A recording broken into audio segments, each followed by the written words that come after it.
nomor sekian, ya, maka kita akan kehilangan berkat-berkat Tuhan yang Tuhan sudah siapkan. Dan tentang berkat itu kan kita sudah bahas di pasal yang kemarin, saudara. Nah, di pasal inilah sekarang Musa mengumpulkan mereka sekali lagi untuk mengingatkan mereka akan perjanjian Tuhan ini. Ya, dari ayat 1 sampai ayat yang ke-6 kita akan ayat 1 sampai ayat yang ke-6, Ulangan 29. Inilah perkataan perjanjian yang diikat Musa dengan orang Israel di tanah Moab, sesuai dengan perintah Tuhan, selain perjanjian yang telah diikatnya dengan mereka di Gunung Horeb. Ya, jadi ada perjanjian yang terdahulu yang di Gunung Horeb. Kapan itu dibuat? Perjanjian itu sudah dibuat kurang lebih 38 tahun yang lalu, dihitung dari perjalanan ini. Ya, 39 lah ya, 39 tahun. Sebab 1 tahun pertama orang Israel sudah mengawali perjalanan-perjalanan keluar dari Mesir sampai di semenanjung Sinai itu sendiri. Jadi paling tidak ya kita ambil pertengahan tahun pertama dari perjalanan mereka, ya. Mereka sudah mendapatkan perjanjian ini. Itu yang disebut dengan perjanjian Gunung Horeb. Nah, sekarang ada perjanjian berikutnya. Di ayat 2, Musa memanggil seluruh orang Israel berkumpul, lalu berkata kepada mereka, "Sudah kamu lihat segala yang dilakukan Tuhan di tanah Mesir, di depan matamu terhadap Firaun dan terhadap semua pegawainya dan terhadap seluruh negerinya. Cobaan-cobaan yang besar yang telah dilihat oleh matamu sendiri, tanda-tanda dan mujizat-mujizat yang besar itu. Tetapi sampai sekarang ini Tuhan tidak memberi kamu akal budi untuk mengerti, atau mata untuk melihat, atau telinga untuk mendengar. 40 tahun lamanya aku memimpin kamu berjalan melalui padang gurun. Pakaianmu tidak menjadi rusak di tubuhmu, dan kasutmu pun tidak menjadi rusak di kakimu. Roti tidak kamu makan, anggur atau minuman yang memabukkan tidak kamu minum, supaya kamu tahu bahwa akulah Tuhan Allahmu." Bapak Ibu Saudara, kita belum bicara tentang detil-detil dari perjanjian yang ditegakkan ini, karena nanti kita baru akan membahasnya itu di pasal yang ke-32. Ya, itu masih ada beberapa minggu ke depan. Tapi hari ini yang kita lihat mengawali perjanjian yang dibaharui dari perjanjian Sinai. Musa hanya berkata untuk menyegarkan kembali ingatan orang Israel yang ketika itu 40 tahun yang lalu mereka mungkin masih berusia sangat belia. Ya. Saudara harus tahu dan ingat bahwa yang dihitung oleh Musa pada waktu mereka keluar dari Mesir sampai pada titik penyeberangan, ya, sampai pada titik Sinai banget, itu hanyalah mereka yang berusia 20 tahun ke atas dan 50 tahun ke bawah. Jadi pada kelompok usia 20 sampai 50 tahun inilah yang dihitung di dalam Alkitab yang berjumlah 603.550 orang. Jadi ada bilangan, ada jumlah yang lebih besar sebenarnya yang tidak ada di dalam sensus atau hitungan Musa, yaitu kelompok umur 20 tahun ke bawah dan kelompok umur 50 tahun ke atas. Kita tidak pernah tahu berapa jumlahnya. Sebutlah saudara, dalam masa 40 tahun, kelompok umur 50 tahun ke atas mungkin juga sudah mati karena tua. Ya. Karena berarti mendekati penyeberangan sungai Yordan sebelum mereka masuk tanah perjanjian, paling tidak usia mereka berarti sudah 90 tahun. Itu yang paling mudah, ya. Karena kalau mereka berumur 50 tahun ke atas, sebutlah umur 50 tahun lebih 1 hari, kan mereka sudah tidak dicatat lagi. Karena yang dicatat adalah umur 20 sampai umur 50. Berarti umur 50 plus 1 hari itu bisa saja sudah tidak dicatat. Berarti 40 tahun kemudian mereka sudah berusia 90 tahun. Ini yang paling muda dari kelompok 50 tahun ke atas. Yang paling muda 90 tahun. Yang paling tua ya nggak tahu sudah ya. Kalau pada waktu keluar dari Mesir mereka umur 100, ya 140, tinggal ditambahkan 40 saja. Tapi kemungkinan besar kelompok usia 50 tahun ke atas, yang paling muda tadi berusia 90 tahun, menjelang titik penyeberangan Sungai Yordan, bisa saja mereka pun sudah mati oleh karena usia mereka. Perjalanan itu berat sekali, saudara. Maka perhatian Musa tentu kepada kelompok umur 20 tahun ke bawah. Karena berarti dari umur 20 tahun ke bawah, pada periode ini yang paling tua berumur 60 tahun. Betul kan? Karena kan 40 tahun kemudian, seandainya ada orang yang berumur 20 tahun kurang 1 hari, mereka tentu tidak dicatat 40 tahun yang lalu. Yaitu. Karena memang perintah Tuhan hanyalah yang berusia 20 sampai 50. Berarti kalau mereka umur 20 tahun kurang 1 hari, 40 tahun kemudian mereka sudah berumur 60 tahun kurang 1 hari. Anggap saja itu 60 tahun. Berarti itu yang paling tua dari kelompok umur 20 tahun. Kepada kelompok inilah yang kemungkinan besar sudah Allah ingatkan lewat Musa hukum Sinai. Sebab merekalah nanti yang akan menjalani tanah perjanjian. Menghidupi tanah itu. Mengembangkan tanah itu. Bahkan mengoptimalkan tanah itu menjadi tanah berkat. Itu mereka yang berumur 60 tahun ini. Sekarang pertanyaannya, dalam 40 tahun, mereka yang tadinya masih sangat belia, belum 20, lalu mereka dalam perjalanan, mungkin mereka tidak setegar hati dari orang tua mereka. Mereka belum dewasa cara mereka memahami pekerjaan. Mereka belum bisa melihat, menilai pekerjaan Tuhan atas perjalanan membara.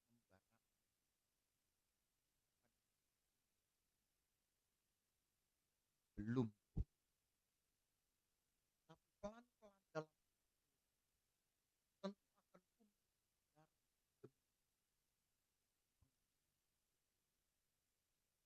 sama seperti ketika kita mengenal Tuhan, kita belum tahu apa. Tapi lambat laun seiring dengan usia pengiringan kita kepada Tuhan bertambah pula. Tapi pertanyaannya, lingkungan dari anak-anak belia ini yang berumur kurang dari 20 dalam 40 tahun pengembaraan mereka tidak punya lingkungan yang cukup memadai untuk tumbuh kembang. Kenapa? Karena orang tua mereka yang kelompok dihitung umur 20 sampai umur banyak bikin masalah. Justru mereka lah yang menjadi sumber masalah dan memberatkan perjalanan pengembaraan. Mau tidak mau, akibat yang dirasakan juga harus dirasakan oleh. Saudara bayangkan bahwa mereka tumbuh dalam lingkungan yang sangat jauh mendukung mereka dalam pengenalan. Tapi mereka tetap harus dapat memahami sedemikian kompleks, sedemikian rumit, tanpa ada yang mengajari secara harus tahu sendiri. Maka benarlah kata Musa di ayat yang keempat. Coba saudara perhatikan. Sampai sekarang ini Tuhan tidak memberi kamu akal budi untuk mengerti. Apalagi mata untuk melihat, telinga. Saudara bingung. Orang-orang ini tidak punya mata. Bukan. Yang Musa maksudkan di sini. Allah tidak melengkapi mereka dengan pengetahuan eksakta untuk menghitung mulai dari modal keuntungan prosesnya dari pekerjaan Tuhan dan biaya dari pengembaraan itu sendiri. Enggak bisa dikalkulasi, saudara. Terjemahan lain menggunakan bukan kata akal budi, tapi Allah tidak memberikan kepadamu hati untuk mengerti. Maksudnya itu hitung-hitungannya. Kok bisa? Butuh berapa biaya saudara untuk memberangkatkan 603.550 orang dalam waktu 40 tahun. Dari mana biayanya? Tapi bangsa ini bisa makan. Bahkan bukan cuman bisa makan, sampai mati kekenyangan. Ada ceritanya itu.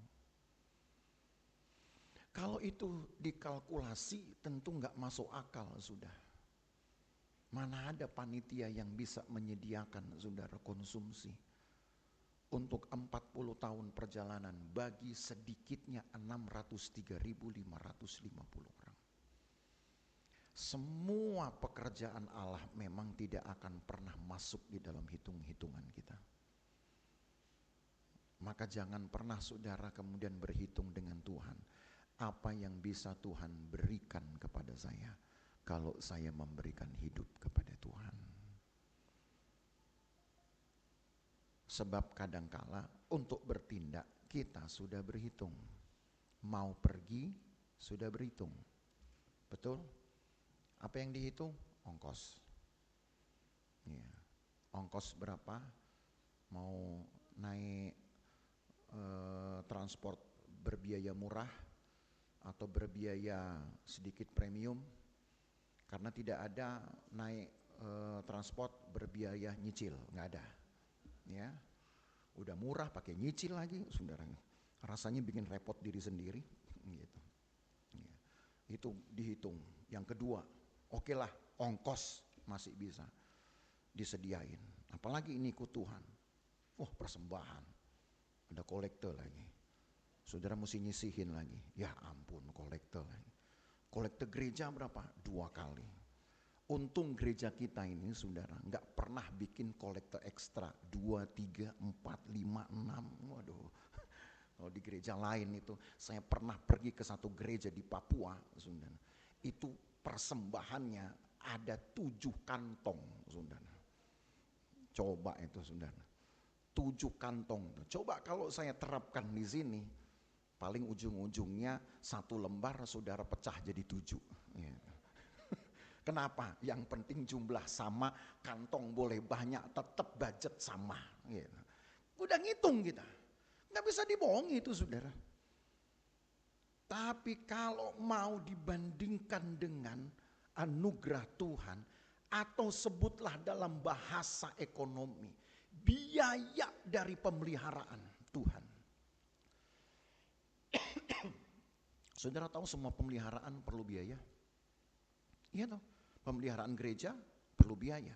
Emang bisa kita tumpang tangan, tembok yang bolong dalam nama Yesus, dia tiba-tiba tertutup sendiri, emang bisa? Ada. Nah, saya nggak mau ngajarin juga, kalaupun ada gereja yang bisa, biarin aja. Iya. Ya. Ada juga gereja yang iseng-iseng begitu. Tembok lubang tumpang tangan. Ya di semen dong, gitu kan. Pemeliharaan butuh ongkos. Maka saudara harus tahu bahwa pemeliharaan Tuhan pun ada biayanya. Tapi kita nggak pernah ngerti berapa besarannya. Dan karena memang Allah juga tidak akan mengizinkan kita memahami caranya untuk memelihara umat Tuhan dengan biaya tertentu. Allah nggak izinkan, kan Allah Maha Kuasa, saudara. Tapi segala sesuatu itu perlu biaya. Dan yang jelas biayanya yang saya tahu dari Alkitab cuma satu. Bahwa karena Allah mengingat janjinya kepada Abraham, maka bangsa ini, keturunannya ini, yang walaupun toh sudah berpikiran rusak, tetap Allah masukkan mereka ke tanah perjanjian demi mengingat janjinya kepada Abraham. Cuman itu loh biayanya. Maka saudara bisa tahu dong berapa lama Tuhan kesal sama Israel tapi dipendam. Berapa lama Tuhan kesal dengan bangsa ini sehingga ada yang mati dihukum tapi akhirnya enggak semua mati. Ada yang diampuni. Oh, itu kan udah banyak cerita itu. Kalau misalkan kita mau menggunakan eksperimen, seandainya hati kita pinjamkan kepada Tuhan, mungkin saudara, belum 1 menit kita ngelihat kelakuan Israel, maunya kita beri aja ini orang ini. Tahu beri apa? Beri flungku, orang Manado bilang, beri pukulan kalau perlu. Saking udah gemas melihatnya. Oh, Allah kita nggak begitu. Mahal biayanya. Apalagi satu biaya sudah kita sebutkan. Demi mengingat perjanjian kepada Abraham, Allah jamin keturunannya tetap masuk ke tanah perjanjian. Yang kedua, biaya dari pemeliharaan Tuhan itu adalah bahwa Allah tetap mengikatkan dirinya pada perjanjian-perjanjian yang dibangunnya dengan umatnya. Termasuk perjanjian Sinai. Allah ikat dirinya itu. Selama orang Israel masih bisa melakukan satu saja dari hukum Taurat ini, sebutlah 9 melanggar, maka selama masih ada keinginan, ada kemauan untuk berubah, untuk bahkan membaharui diri, Tuhan masih beri kesempatan. Itu biaya besar loh itu, saudara. Besar itu biaya. Maka dalam kitab Timotius dituliskan, Allah itu tetap setia, sekalipun umatnya tidak setia, Allah tetap setia. Itu biayanya. Maka kalau kita mau menghitung-hitung, saudara, dengan biaya pemeliharaan Tuhan atas kita, lalu kita bandingkan dengan biaya pengiringan kita kepada Tuhan, gak akan pernah itu ketemu. Kita bilang udah mahal banget ikut Tuhan. Belum lagi ongkos, belum lagi persembahan, belum lagi persembahan-persembahan lainnya. Makanya di dalam kotak ini saudara cuma lihat ada 2 kotak. Ada persepuluhan dan persembahan lainnya. Gak ada yang macam-macam. Semua yang bukan persepuluhan masuk di persembahan lainnya. Apa itu persembahan lainnya? Ya pokoknya yang bukan persepuluhan. Gitu aja. Persembahan dan lain-lain. Gitu. Kalau tadi yang saya bilang itu gereja dengan 7 kotak, itu ada kas diakonia, ada kas pemugaran gereja, ada kas apalagi nanti hari raya, kebanyakan saudara. Kalau kita jentrekin itu bukannya nggak bisa, ini meja kita juga bisa kita panjangin. Kas Natal, kas Paskah, nanti kas apa lagi, ya. Ujung-ujungnya kas bon. Nggak enak banget gitu ya. Kapan mau ngasihnya kalau begitu? Maka firman Tuhan memberikan kita perenungan ini. Sadarilah bahwa Allah memelihara umatnya itu ada biaya. Sebab namanya pemeliharaan, maintenance pasti ada biaya. Cuman Allah gak mau buka itu. Lalu kita sebagai umat Tuhan mulai hitung-hitungan atas biaya pengiringan kita kepada Tuhan. Bapak Ibu sudah ngerti? Ya, rasanya gak pantas kan? Maka Musa kemudian mendetailkan, coba untuk membuat perbandingan. Kalau mau hitung-hitungan, mari kita coba ayat yang ke-5. 40 tahun lamanya aku memimpin kamu berjalan melalui padang gurun, pakaianmu tidak menjadi rusak di tubuhmu dan kasutmu tidak menjadi rusak di kakimu. Seingat saya, saudara, sejak saya menikah 25 tahun yang lalu, saya sudah ganti sepatu ini paling tidak, paling sedikit yang saya ingat itu sudah 5 kali. Baru 25 tahun, 5 kali. Itu yang saya hitung baru dari ulang tahun pernikahan. Kalau dari ulang tahun kelahiran saya, udah pasti banyak. Kenapa? Sepatu saya dulu masih bayi juga punya, saudara. Cuman nggak mungkin saya pakai lagi. Gitu. Itu nggak usah dihitung, sudahlah. Ya. Kita hitung mulai dari kita dewasa aja. Gitu. 25 tahun lalu saya menikah, sampai hari ini yang saya ingat, kalau saya ingat dengan cepat, itu 5 kali 5 sepatu sudah saya ganti. Orang Israel 40 tahun nggak ganti-ganti loh sepatunya. Dan mereka hampir tiap hari jalan. Sepatu kita mungkin 1 minggu, saudara, 12 jam mampir di rak sepatu. Orang Israel jalan ke banyak, nggak rusak loh dia. Enak nggak kalau mengiring Tuhan begini? Tuhan, saya ingin supaya menghemat ongkos. Maka Tuhan buatlah sepatu saya, baju saya nggak ganti-ganti sampai Tuhan panggil saya. Ya nggak apa-apa sih, cuman saudara tahan aja ntar orang lain bilang nggak ganti baju ya. Nggak apa-apa juga nih. Cuman kita yang nggak tahan. Lihat Minggu itu lagi bajunya, Paskah itu lagi bajunya, Natal itu lagi bajunya. Tapi Bapak Ibu Saudara, bukan itu yang saya maksudkan ya. Saya mencoba untuk mempelajari bagaimana kemurahan Tuhan dan mujizat Tuhan itu pada akhirnya memang tidak bisa diwakili dengan angka berapapun, nominal berapapun. Karena penyertaan Tuhan itu boleh dikatakan sudah melampaui dari semua angka yang orang bisa sebutkan sebagai jumlah budgetnya. Nggak ada lagi. 40 tahun mereka tidak pernah mengganti baju. Ya memang keruan aja gitu. Mereka nggak akan pernah dapat tiada toko atau kios baju sepanjang perjalanan. Dan bukankah ketika mereka berangkat dari Mesir, yang mereka bawa itu hanyalah hewan-hewan mereka, hanyalah perhiasan-perhiasan pemberian orang Mesir, dan kemudian perbekalan seadanya, yang ternyata kalau kita baca dalam kitab Keluaran sudah habis pada hari ke-30 ketika mereka tiba di padang gurun Zin. Perbekalan mereka habis di situ. Termasuk apa yang mereka pakai, saudara. Jadi selebihnya mereka hanya berharap yang mereka pakai ini tahan lama. Enggak melar walaupun badan melar. Tuh gimana caranya tuh? Saya nggak tahu orang Israel apakah memang bertambah gemuk atau bertambah kurus sepanjang 40 tahun perjalanan. Sebab kalau nambah gemuk berarti ukuran baju harus dirubah. Kan begitu. Masih enak kalau tambah kurus gitu. Tinggal melipat baju jahit. Tapi kalau makin gemuk kan nggak bisa ke saudara kemudian kita tempelin dengan kain lain. Ntar jadinya malah horden kita pakai. Ya. Serbet kita pakai. Kenapa? Wah, saking ditempelin semua.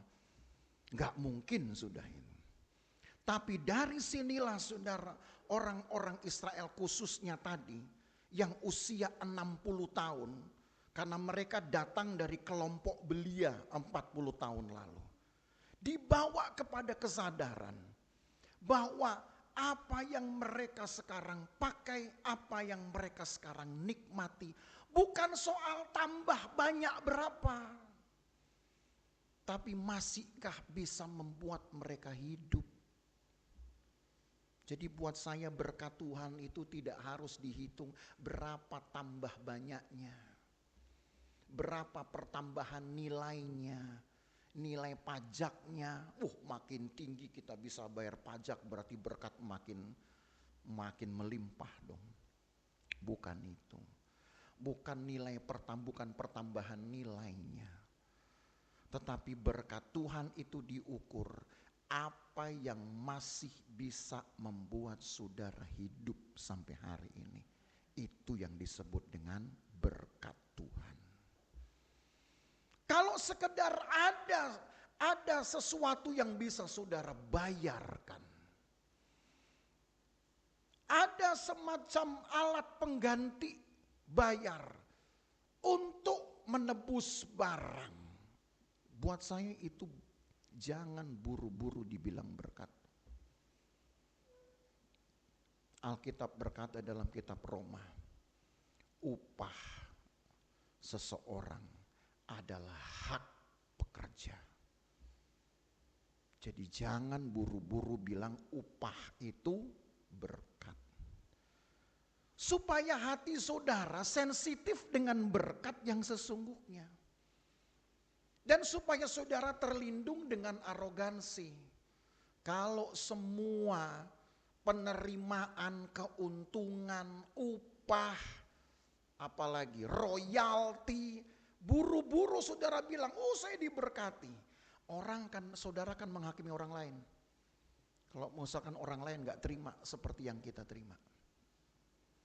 Oh saya dapat kenaikan gaji, oh puji Tuhan, Tuhan berkati saya. Ya berkatnya karena naik gaji.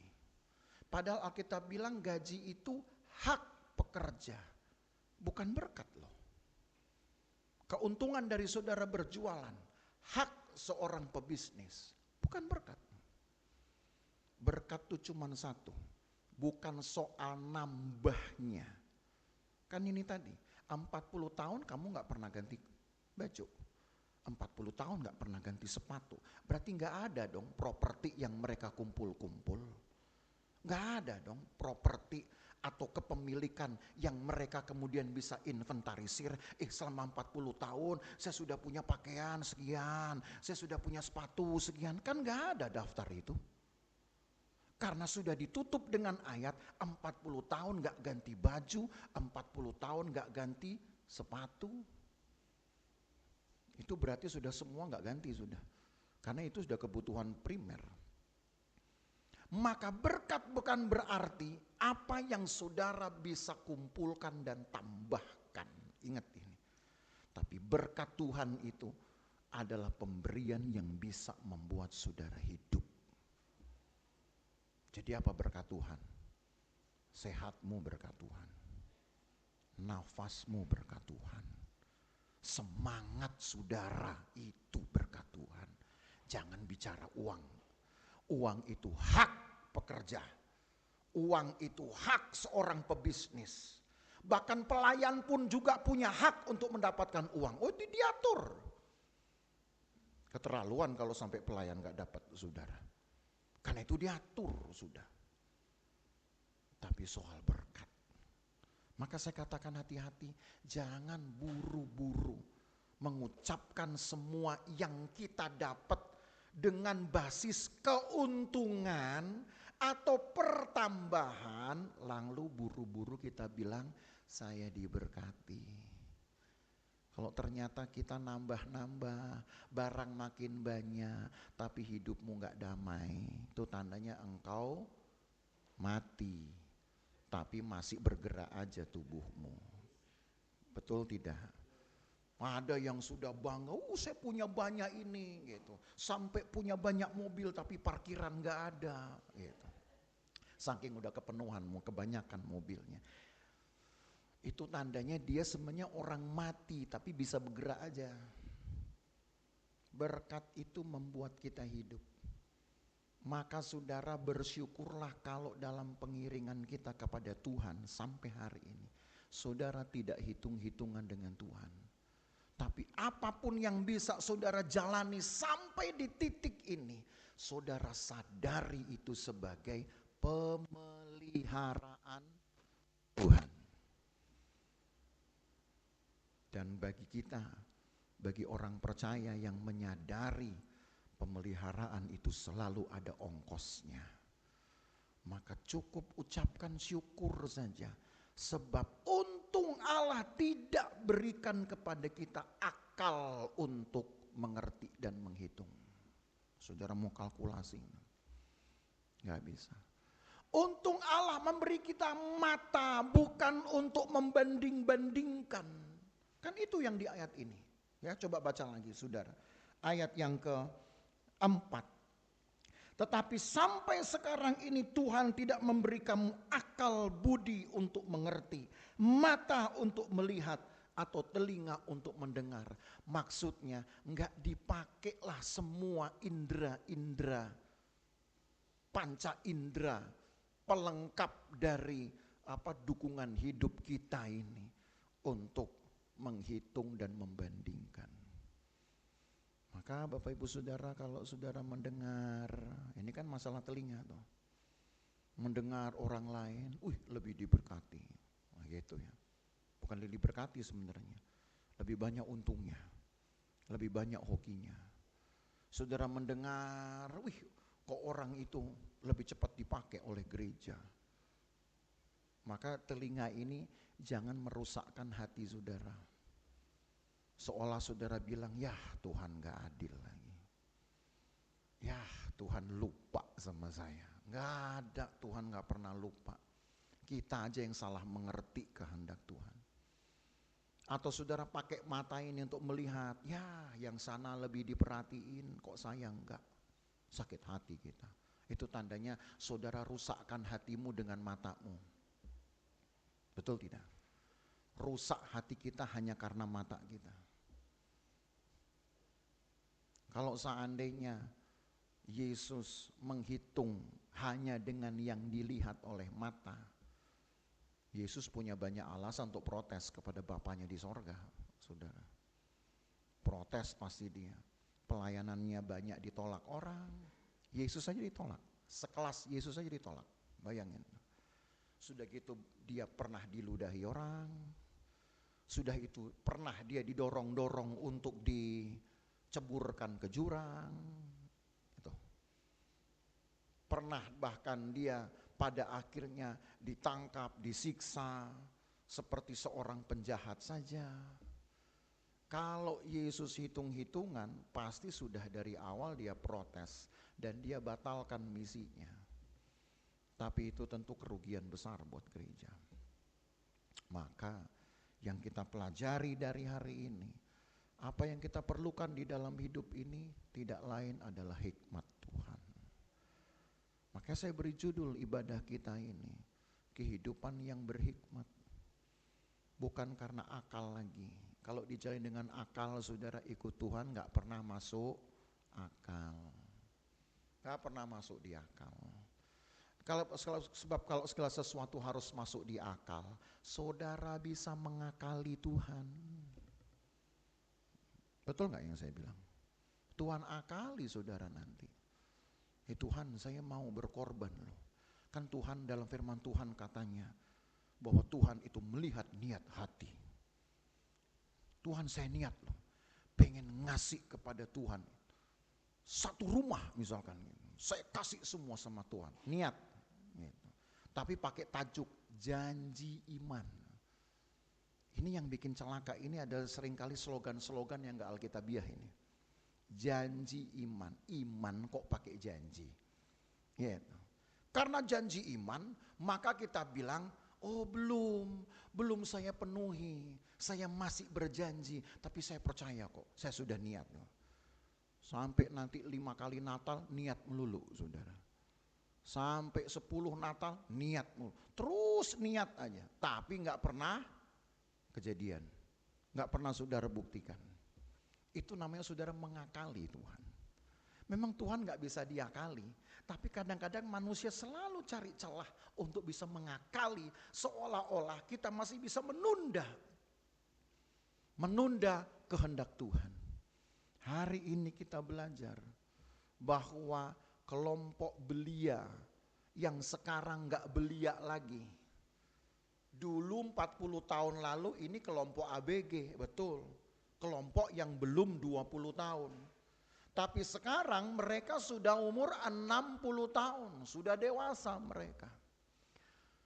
Dan Musa minta walaupun lingkungan mereka belum dapat membentuk pengertian mereka tentang Tuhan, tapi setidaknya dari hari ke hari yang mereka lihat dari fakta di lapangan tentang pemeliharaan Tuhan, itu yang harus mendatangkan didikan dan pengajaran bagi mereka.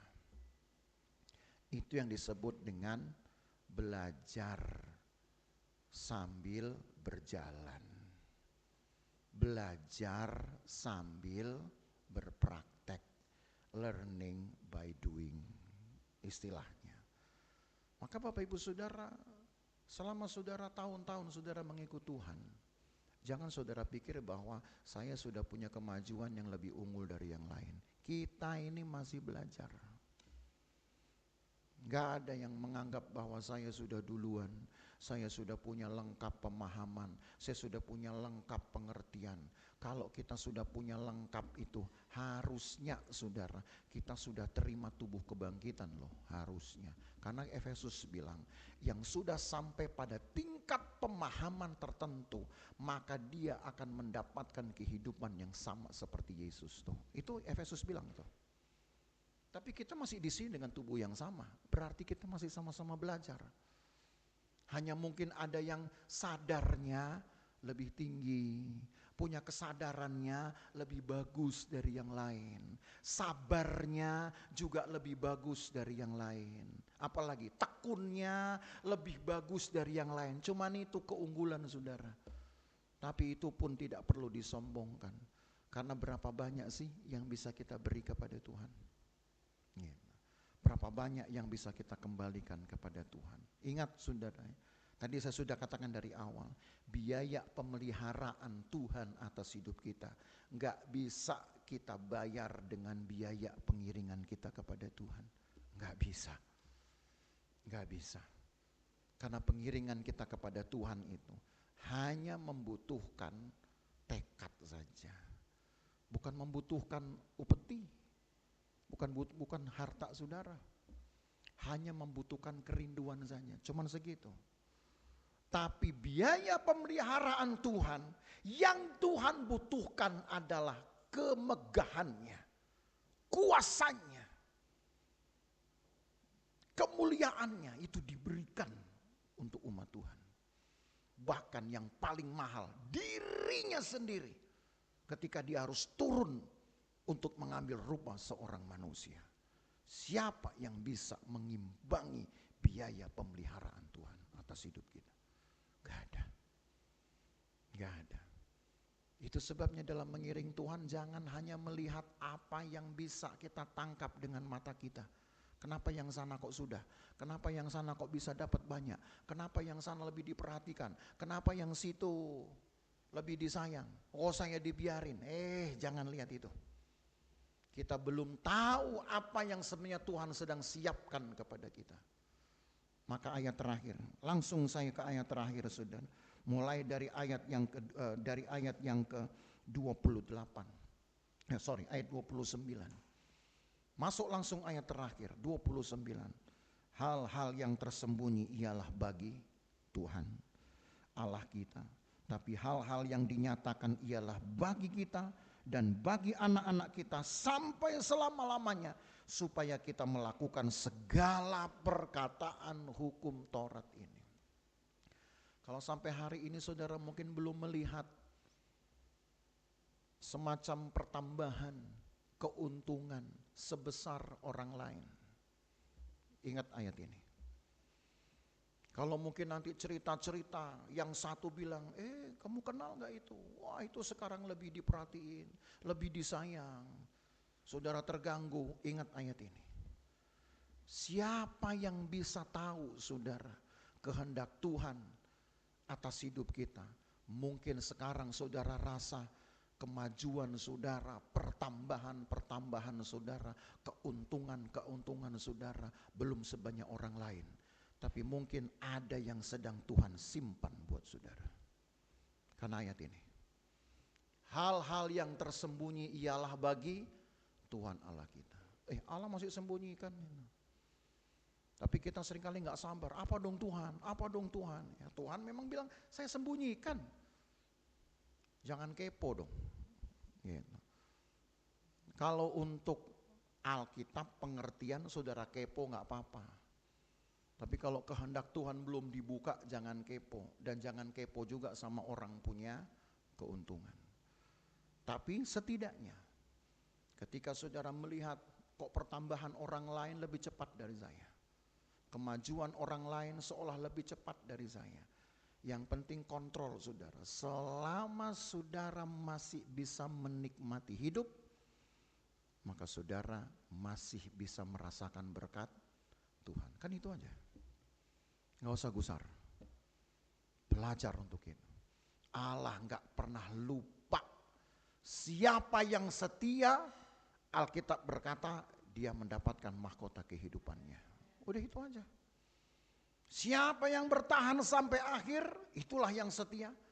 Dia akan mendapatkan kemuliaan, menggantikan penderitaan-penderitaan. Udah itu aja yang saudara pegang.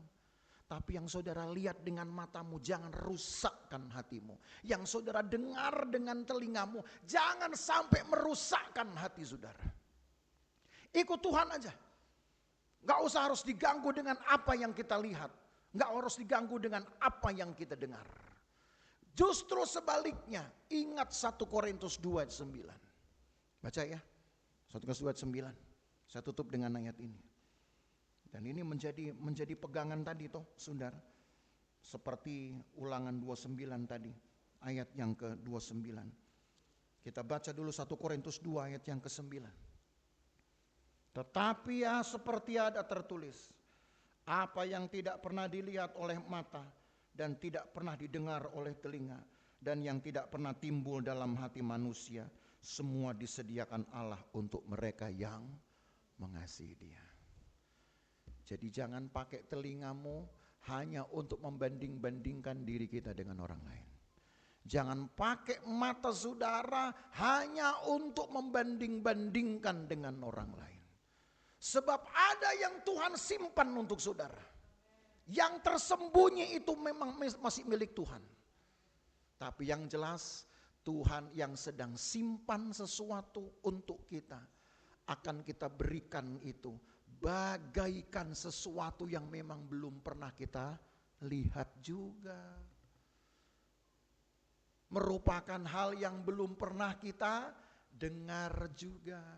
Jadi kalau saudara mendengar itu hanya dengar suara Tuhan saja, nanti Tuhan akan kasih sesuatu yang belum saudara dengar.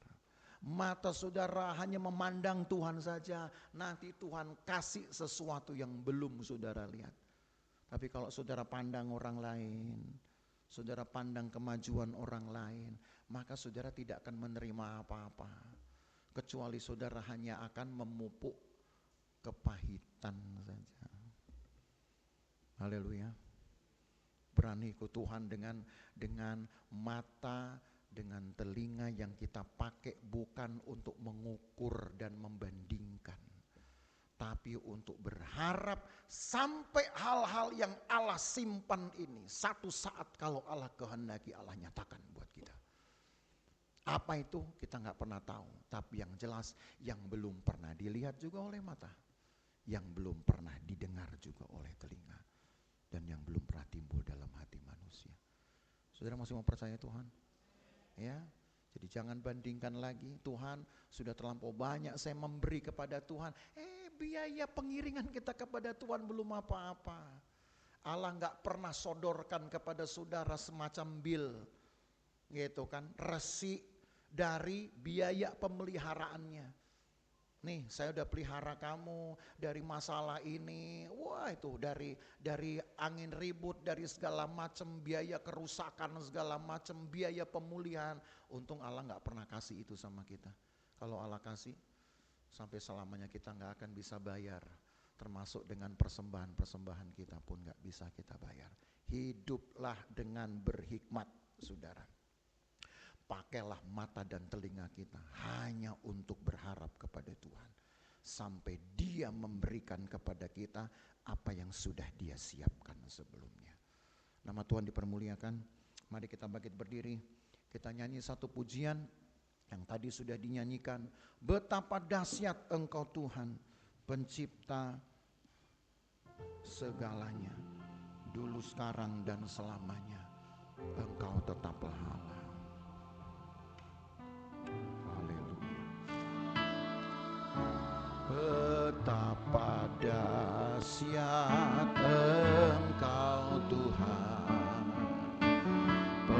pencipta segala yang ada, dulu, sekarang, sampai selamanya.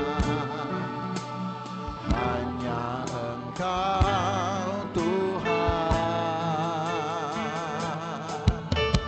tak terselam di pikiranmu, tak terukur panjang setiamu, dulu, sekarang, sampai selamanya. Hanya Engkau Tuhan, ku sembah Engkau Yesus. Hanya Engkau Allah di hidupku, tiada yang lain, hanya Kau, hanya Engkau Tuhan. Selamanya Kau tetap Allah, Allah dunia, semua bergoncang, tak bergoyahkan, Kau tetap Allah.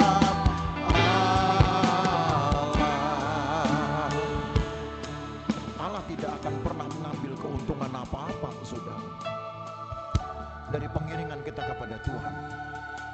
Bukan berarti Allah akan diuntungkan dari korban-korban kita. Sebab sebenarnya segala sesuatu datang dari Allah juga. Tapi biaya-biaya pengiringan kita kepada Tuhan itu hanyalah ujian dari ketekunan dan kesetiaan saudara. Tidak ada sebenarnya yang datang betul-betul dari milik kita yang kita berikan kepada Tuhan. Karena Allah pun tidak akan mendapatkan pertambahan apa-apa dari persembahan kita, selain hidup kita sendiri. Hanya itu yang ditunggunya. Sebab dari hidup kitalah maka kesaksian tentang kebesaran Tuhan akan disebarkan, diseratkan. Dan bagi Tuhan hanya itulah yang Dia punya, saudara, yaitu hidup kita yang menjadi kesaksian. Maka dalam pengiringan kita kepada Tuhan, jangan lagi pernah kemudian saudara merasa lelah karena saudara menggapai impian tapi tidak dapat. Saudara berharap, berdoa belum dapat. Tujuan ikut Tuhan itu melatih ketekunan, bukan berlomba-lomba untuk mendapatkan jawaban doa. Bukan. Latih ketekunan saudara. Latihlah kesetiaan saudara. Sebab nanti ada bagian besar yang Allah siapkan, yang belum pernah kita lihat sebelumnya, yang belum pernah kita dengar sebelumnya. Itu akan menjadi bagian saudara. Allah tetap Allah. Percayalah kepada Allah sepenuhnya. Tidak usah membandingkan orang lain. Ku sembah Engkau Yesus, hanya Engkau Allah di hidupku, tiada yang lain, hanya Kau, hanya Engkau Tuhan. Selamanya Kau tetap Allah, walau dunia semua bergoncang,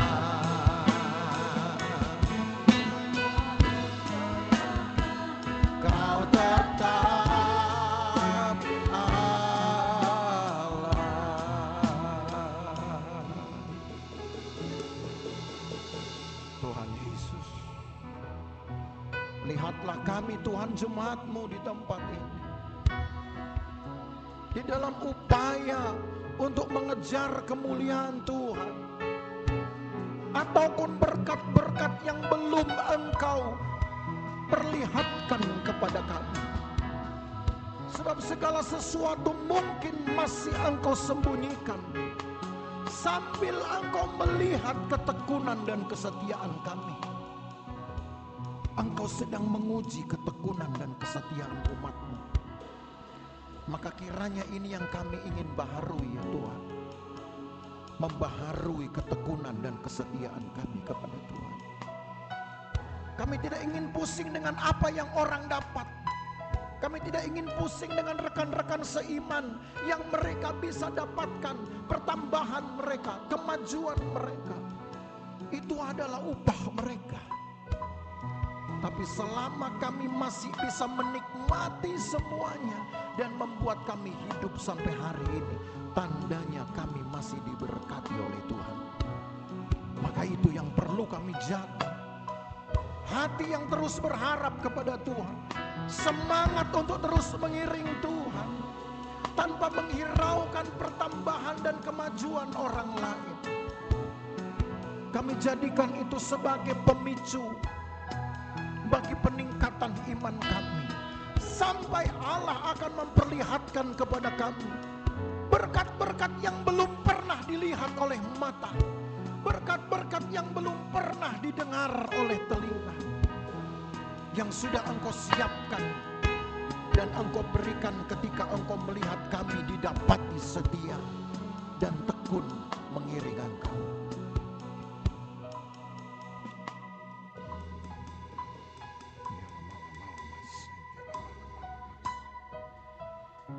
Haleluya.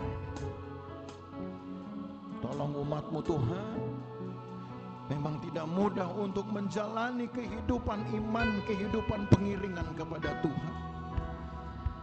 Tapi bukan berarti kami berkata tidak bisa. Semua harus bisa.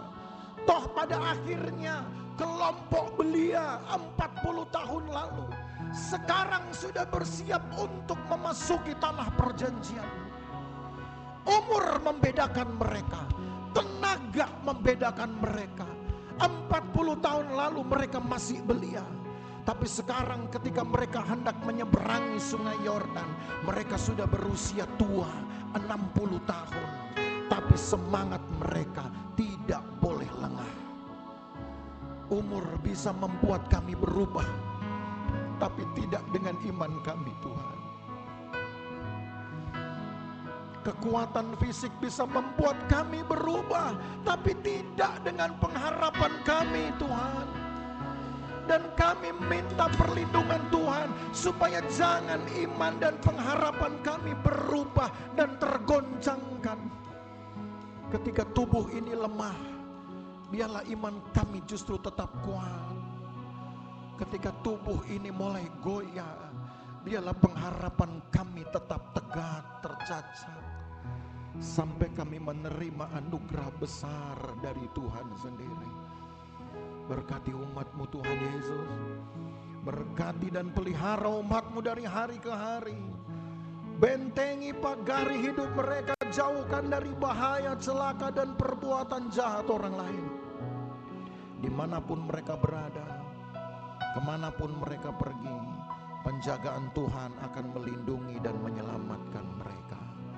Kami pulang sebentar pun Tuhan jagai kami, perjalanan jauh maupun dekat, berkendaraan, berjalan kaki, tetap Tuhan jaga, sehingga kami tiba di rumah dengan selamat dan sukacita ya Tuhan. Berkati jemaat-Mu. Kalau mereka mendapatkan upahnya, berikan upah yang layak sesuai dengan kejujuran mereka bekerja, dengan kesungguhan mereka bekerja. Tapi selebihnya yang mereka tidak bisa dapatkan, berkat Tuhan akan mencukupkan rumah tangga mereka, seisi rumah mereka, masa depan anak cucu mereka. Berkati ya Tuhan. Terima kasih banyak Tuhan. Lawatilah rekan-rekan kami yang tidak hadir dalam ibadah ini. Mereka terhalang dengan kesehatan mereka atau dengan kerepotan mereka. Tetap Tuhan jaga. Yang butuh pertolongan Tuhan tolong di dalam nama Yesus. Tuhan tolong mereka, apapun yang mereka butuhkan ya Tuhan. Sakit pun Tuhan sembuhkan, susah pun Tuhan hiburkan. Terima kasih banyak Tuhan. Berkatilah persembahan jemaat-Mu. Berkatilah korban-korban yang mereka bawa ke dalam rumah Tuhan. Berkatilah ya Tuhan, karena kami semua sedang belajar untuk melakukan firman-Mu. Maka Tuhan berkatilah sesuai dengan kerinduan kami, kerinduan jemaat. Terima kasih banyak Tuhan Yesus. Maka Bapak Ibu Saudara sekalian, pulang dengan buah berkat dari Allah Bapa, kasih sayang dalam persekutuan dengan anaknya Yesus Kristus, dan penyertaan Roh Kudus memelihara kita dari hari ini sampai selama-lamanya. Dan berkat ini kita terima dalam nama Tuhan Yesus Kristus. Segala kemuliaan